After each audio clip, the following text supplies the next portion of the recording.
Hey, the brand Garvee sent this little bistro set for me to try. I love this. It is adorable.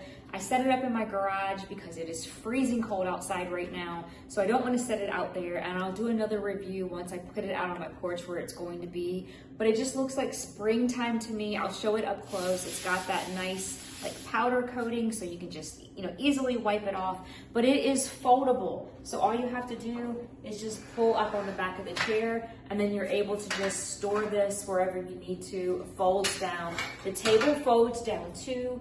It's got little plastic pieces on the bottom, so if you have an area that you don't want to get scratched up, you don't have to worry about that. And there's no installation involved. You just pull it out of the box. It's just folded, and so you just open it up. So I'm gonna put it on my porch, but I also think it'd be great in if you have a small space and you want a little kitchen area.